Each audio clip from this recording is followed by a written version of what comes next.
제9장.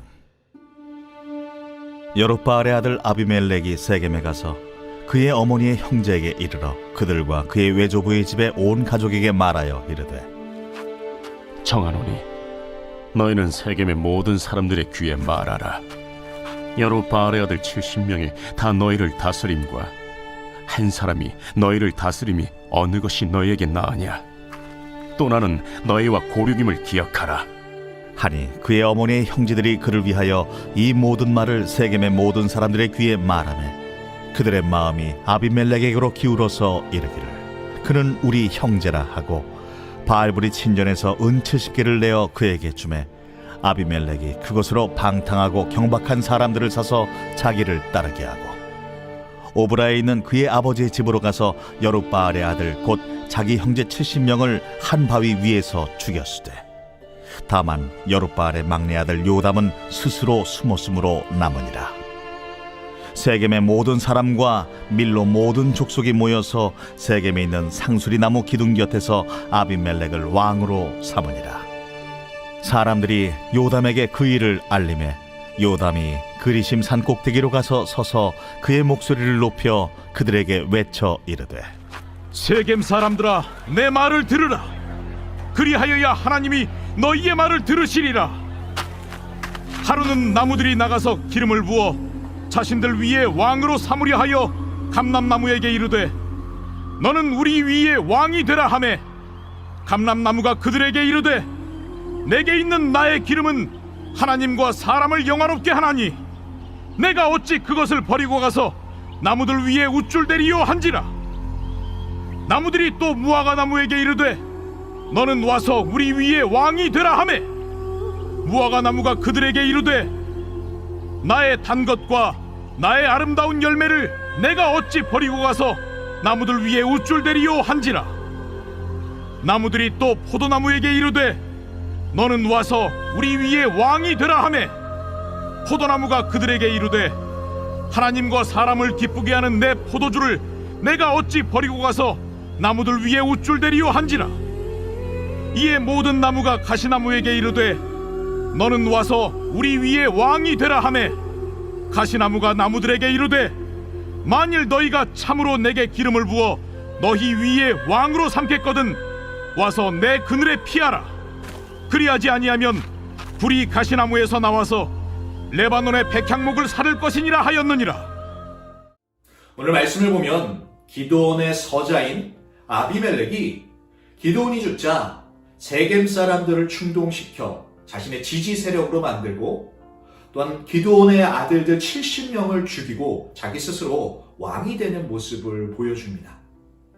말씀은 1절부터 6절까지 바로 아비멜렉이 왕이 되는 과정을 보여주고 있고요. 또한 7절에서 15절까지는 이 기드온의 아들 중 유일하게 살아남은 요담의 우화를 보여주고 있습니다. 우리는 오늘 말씀을 통해서 무엇을 깨달아야 할까요?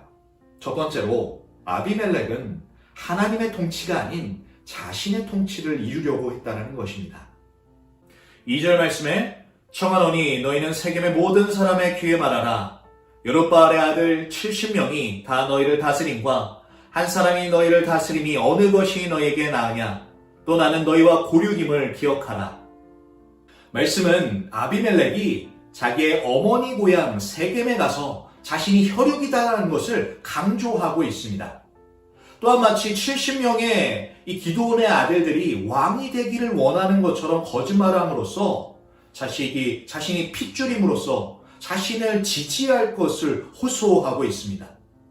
아비멜렉은 왕이 되겠다라는 목적하에 물불을 가리지 않습니다. 세겜 사람들은 이 말에 현혹되어서 아비멜렉을 자신의 형제라고 표현하고 있고요. 또한 그를 지지할 뿐만 아니라 바알불이 신전에서 그를 위한 지원금을 지원해주고 있습니다.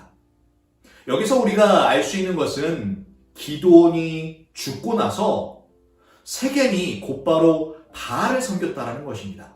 바로 하나님의 통치하심을 잃어버린 그곳에서 아비멜렉은 자신의 통치를 준비하고 계획하고 있다는 것입니다. 또한 이 세겜 사람들 또한 그를 지원해주고 그를 지지하고 있는 모습을 볼 수 있습니다. 이 자금을 통해서 아비멜렉은 방탕하고 경박한 사람들을 사서 이 기드온의 70명의 아들들을 한 바위에서 처참히 죽이게 됩니다. 아비멜렉은 왜 이렇게 끔찍한 일들을 행하면서까지 왕이 되려고 했을까요? 우리는 먼저 기드온을 볼 필요가 있습니다. 기드온을 한번 생각해 보십시오. 그는 굉장히 소심했던 모습을 볼 수 있습니다. 하지만 하나님께서는 그를 사사로 세우시고 그가 하나님 앞에서 처음에는 겸손했다라는 것을 우리는 볼 수 있습니다. 하지만 하나님께서 300용사를 그에게 붙이시고 전쟁 가운데 승리를 이끌어 가실 때 그의 모습이 변해가는 것을 볼 수 있는데요. 하나님의 전쟁의 그 목적은 이스라엘을 구원함에 있었지만 이 목적이 변질되는 것을 볼 수 있는데요. 자신의 그냥 개인적인 사사로운 그 원한을 갚는 인간적인 전쟁의 모습으로 변질되는 이 모습을 보게 됩니다. 그가 왕의 자리를 거부했지만 그의 삶은 왕같이 살았던 모습을 볼 수 있고요. 이 서자인 아비멜렉의 이름을 해석해보면 그 이름의 해석이 내 아비는 왕이다라는 것을 볼 수 있습니다. 아비멜렉이 봤던 아버지의 모습은 왕이라고 말하진 않았지만 왕같이 살아갔던 아비인 기드온을 보았던 것입니다. 그런 모습을 봄으로써 자신 또한 왕을 꿈꿨던 그 욕심에 가득 찼던 아비멜렉을 우리가 생각해 볼 수 있는 것입니다. 바로 아버지가 죽자 자신이 전혀 왕이 될 수 없다는 것을 알고 쿠데타를 일으켜 스스로 왕이 되었던 것입니다. 기드온이 변질되어 하나님을 왕으로 섬기지 못하고 자신이 왕처럼 살아갔던 것처럼 이 아비멜렉 또한 하나님의 통치를 인정하기보다 자신의 통치를 만들고 싶어 했던 것입니다. 우리가 말씀을 통해서 깨달아야 할 것은 우리가 우리의 삶 가운데 하나님을 왕으로 섬기고 있는지 아니면 내 스스로 내 삶의 왕으로 살아가고 있는지를 한번 점검해 보길 원합니다. 내가 하나님의 통치를 즐거워하고 기뻐할 줄 알고 또한 내가 왕이 되는 것이 아니라 하나님을 왕으로 높이며 살아갈 줄 아는 저와 여러분 되기를 소망합니다. 두 번째로 우리가 말씀을 통해 알아야 할 것은 요담의 우화는 우리의 소명을 깨닫고 하나님을 왕으로 인정하라는 것입니다. 7절 말씀에 사람들이 요담에게 그 일을 알림해 요담이 그림신상 꼭대기로 가서 서서 그의 목소리를 높여 그들에게 외쳐 이르되 세겜 사람들아 내 말을 들으라 그리하여야 하나님이 너희의 말을 들으시리라. 기드온의 아들 중 유일하게 살아남은 요담은 4가지의 나무의 우화를 통해 스스로 왕이 된 아비멜렉과 그를 왕위에 앉힌 세겜 사람들의 어리석음을 책망하고 있습니다. 여기에서 요담의 우화에 등장하고 있는 감람나무와 무화과나무 또한 포도나무는 팔레스타인의 3대 산물인데요. 이것을 다시 말하자면 이 나무들이 왕의 제목감이라고 해도 지나치지 않다는 것을 보여주고 있는 것입니다. 하지만 이들은 자신의 책임과 보람이 열매 맺는 곳에 있고 또한 하나님과 사람을 기뻐하게 하는 것에 있다는 것을 알았기에 바로 자신의 소명을 알았기에 왕이 되는 것을 거절했다는 것입니다. 이것은 다시 말하자면 기드온의 70명의 아들들이 왕이 되기에 충분한 자질을 가지고 있었지만 그들은 그들의 소명을 알았기에 왕이 되기보다 겸손히 그것을 거절했다는 것을 보여주고 있는 것입니다. 반대로 가시나무를 보십시오. 15절 말씀에 가시나무가 나무들에게 이르되 만일 너희가 참으로 내게 기름을 부어 너희의 왕으로 삼겠거든 와서 내 그늘에 피하라. 그리하지 아니하면 불이 가시나무에서 나와서 레바논의 백향목을 살할 것이니라. 그늘조차 줄 수 없는 가시나무가 자신에게 피할 것을 말하고 있습니다. 자신에게 피했을 때 줄 수 있는 것은 가시의 찔림입니다. 바로 고통과 아픔임에도 불구하고 그는 자신에게 피하지 않는다면 그들을 불사르겠다라고 말하고 있습니다.